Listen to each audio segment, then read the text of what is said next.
Pasito último, hay personas que han salido muy bien, ¿no? Pero también hay personas que han salido muy mal, o sea, está muy polarizada la respuesta de ustedes, ¿no? Quizás. Veo que hay gente que sí lo entendió, pero otros que sí, absolutamente nada. Bien, entonces, vamos a ver. De los receptores de la NK. Las NK tienen un espectro muy amplio de receptores, ¿no? Un bagaje muy amplio de receptores. Si ustedes quieren aprender, eso no tendría sentido, no sé que estén trabajando específicamente con eso. Pero lo que nos interesa ahora es saber que todos estos receptores los podemos agrupar en dos conjuntos, ¿sí? Aquellos que son activadores, es decir, que van a generar señales positivas para la célula NK, y aquellos que van a ser inhibidores, es decir, que van a generar señales negativas para la NK. Entonces tenemos dos grandes grupos de receptores. E incluso hay familias, ¿no? De esos receptores, son 3 o 4 familias, ¿no? Los de leptina tipo C, los KIR y los naturales. Pero eso no va a venir el caso ahora. Entonces tenemos activadores.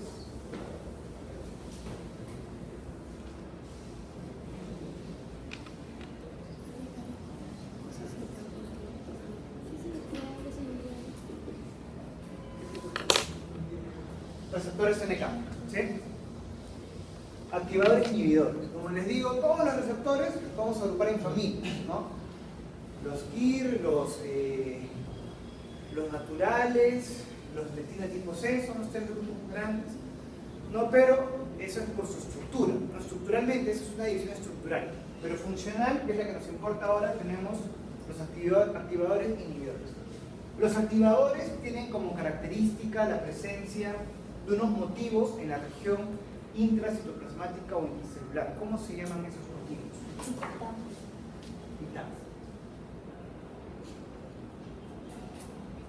Y los inhibidores, ITIN, ¿sí? Estos de acá, ¿dónde están? En la... Vamos a poner la flecha. En la región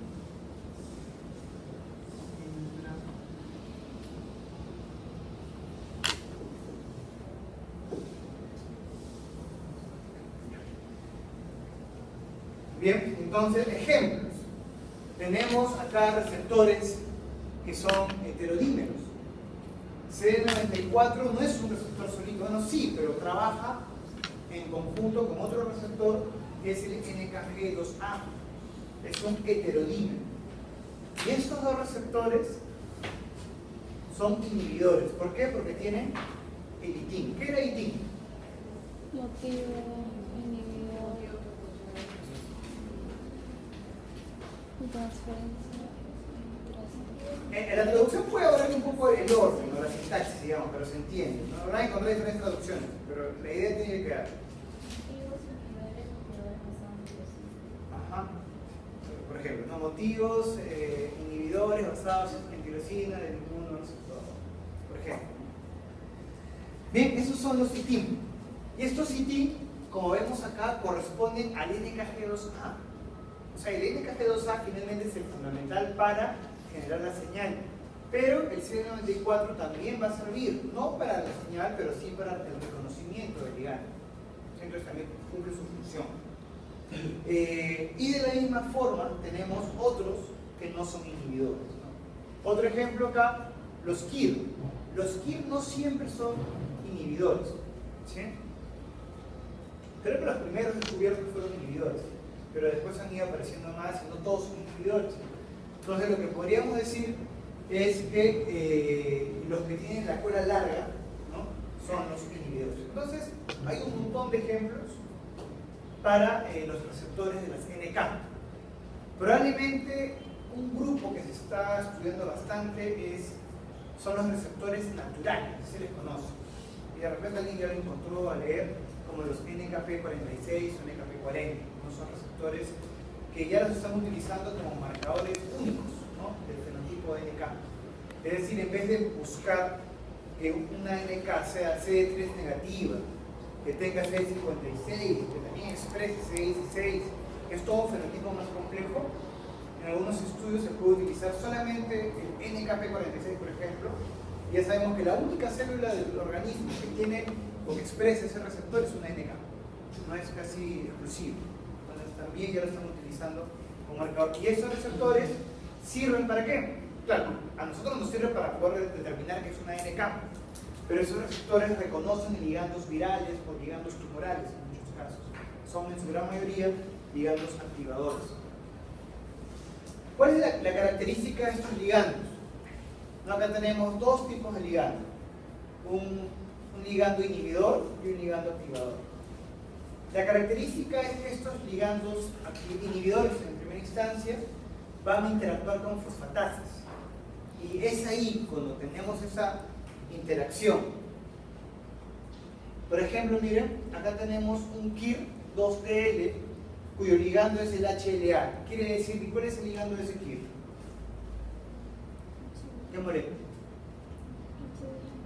El MHC. ¿Sí? El HLA es el MHC de humanos. Entonces, cuando este KIR2DL se une a una molécula del MHC, ¿qué es lo que va a pasar? Se va a poder continuar con la unión con la fosfatasa y de esa forma la inhibición de la NK. Pero acá tenemos un KIR activador que ya no tiene ITIN, tiene ITAN, ¿no? Y este ITAN no va a interactuar con la fosfatasa sino con las quinasas. Entonces, inhibidor ITIN, fosfatasa, inhibición. Activador ITAN, quinasa, activación. Simplemente es la secuencia. ¿Sí? Inhibidor ITIN, fosfatasa, inhibición. Activador ITAN, quinasa, activación. ¿Sí? ¿El activador también se une al MHC? En algunos casos sí. En algunos casos sí. Lo que pasa es que es mucho más complejo. Yo les he dicho solamente lo del MHC.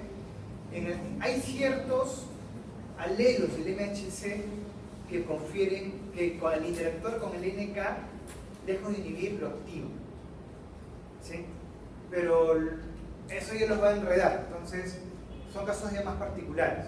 Entonces, solo cuando se une el MHC es inhibidor. Inhibe acá. Como te digo, hay alelos que pueden activar al NK a través del KIR, a través de los KIR activadores. O sea, hay también. O sea, el espectro es muy variado, Pero nosotros estamos tomando el ejemplo clásico que es el KIR inhibidor. Pero también vamos a encontrar KIRs que son activadores, como ya ustedes saben, y que van a reconocer, pero no cualquiera, sino determinados alelos del MHC, determinados alelos, que de repente no se expresan con tanta frecuencia, ¿no? Muy bien, entonces podemos resumir estos mecanismos de activación al margen de los receptores. Por eso probablemente trabajamos más con receptor inhibidor activador nada más, ¿no? Porque esos también varían de acuerdo a la especie. Tenemos dos formas, vamos a agruparlos en dos formas de activación de una NK. El missing self, que es cuando hay ausencia de lo propio. En este caso, el clásico ejemplo es cuando una célula es invadida por un virus. Hay ciertos virus como el VIH, los herpesvirus, algunos adenovirus, que tienen como parte de sus mecanismos de patogenicidad la regulación negativa del MHC. ¿Sí? Entonces, esa fue la pregunta del principio, ¿no? Como tienen esos virus pueden ejercer una regulación negativa, la célula infectada no podrá ser reconocida por un CTL. ¿Queda claro? Porque el CTL es dependiente del MHC. Si no hay MHC, imposible que lo reconozca. Imposible. Entonces, ante la ausencia del MHC, ¿qué es lo que va a suceder? La NK no podrá ser inhibida, pero adicionalmente, ¿qué necesita la NK? Solamente que no tenga la señal de inhibición, también la activación, es un balance. Acuérdense, el balance es señales de inhibición, señales de activación y un ingrediente adicional para determinar el resultado del balance es las citoquinas, son las citoquinas. Sí, eventualmente las citoquinas puede haber un aparente equilibrio y de repente un interferón gamma inclina la balanza hacia la activación de la NK. Porque el interferón gamma es un potente activador de NK, de respuesta celular en general. ¿Sí? Entonces, esa es cuando falta, la célula infectada no expresa. Ahora, acuérdense, clásica pregunta de examen esto, que las células del organismo de forma constitutiva expresan el MHC. No es que solamente lo van a expresar cuando está infectado o cuando se ha vuelto tumoral o neoplásico. Todas las células del cuerpo nucleadas, casi todas, digamos, ¿no? Casi todas las células nucleadas de forma constitutiva expresan MHC. Y ese MHC que se expresa en la superficie no se expresa solo, sino que se expresa asociado o ligado a una molécula propia. No se olviden que el MHC es promiscuo y que reconoce tanto extraño como propio. Esa es la gran diferencia de una molécula del MHC con los PRR, por ejemplo. Los PRR no reconocen lo propio. Y de la misma forma las otras moléculas, de la unidad adaptativa, entonces el MHC sí. Y eso es necesario, ¿por qué? Porque de esa forma es como que toma una muestra, ¿no? Constantemente las células producen proteínas, ¿no? Para diferentes fines. Y constantemente desde el interior van haciendo algunas proteínas ubiquitinadas y con todo el proceso que ustedes conocen, acceden al retículo y se unen a un MHC y se expresan en la superficie. ¿Sí? Ahora, eso puede derivar en una enfermedad autoinmune, ¿sí? Puede eventualmente, ¿no?, estar relacionado, porque si no, ¿cómo se producirían las enfermedades autoinmunes? Bien, entonces, ¿sí? ¿Qué necesitaban las citoquinas para que todo se estabilice? Ahorita lo que acabo de decir, o Sí. no para definir el resultado. El interferón gamma, por ejemplo, es uno de estos, ¿no? Directamente o indirectamente podría ser una interleucina 12 también, ¿no? Indirectamente. Todos los que están relacionados a la respuesta celular. Entonces, ese es un caso, pero no basta con que simplemente no exprese el MHC. Este es un caso normal, ¿no? Acá tenemos un inhibidor, un receptor inhibidor y un receptor activador, pero como supera el negativo no pasa nada, ¿no? Acá sí hay un predominio de receptores activadores ante la ausencia de los inhibidores, son canas, ¿no? Y van a activar al NK. En este otro caso tenemos el induced self, que se refiere a todo lo contrario. ¿Qué es lo que está pasando acá, en este tercer caso? ¿Qué se está induciendo? La activación, ¿pero por qué? Ese es otro tema, pero es bien amplio para los receptores. Ya se sabe que hay ciertas enfermedades virales y ciertas neoplasias también, hay un ejemplo acá, en el que la célula tumoral, o sea, una célula tumoral no es una célula infectada, ¿no? Es distinto. En las células infectadas, yo les comentaba que muchas veces al momento de ingresar el virus, dejan proteínas en la superficie de la célula y de esa forma, esas proteínas, como la hemaglutinina, por ejemplo, se convierten en un ligando, por ejemplo, de la NK46. ¿Sí? Pero hay muchas neoplasias que se van conociendo que cuando la célula se transforma en tumoral, expresan ligandos, o sea, propios de la célula, pero que solamente las encontramos en las tumorales, que no están en las células normales. ¿Sí? Entonces, una neoplasia está induciendo la expresión de ligandos de novo, ligandos característicos de las células tumorales, que son un montón también, que poco a poco lo van encontrando. La idea no son los nombres, ¿no? Que sepan el principio. Y ese es el caso de inducir lo propio. Se van a inducir moléculas nuevas.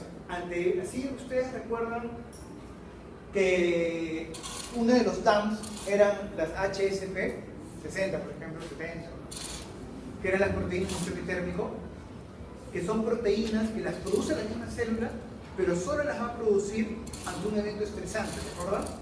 Cuando hay una injuria, ¿no?, un daño, la expresa. De la misma forma, estos ligandos se expresan cuando hay determinadas condiciones, por lo general con horarios.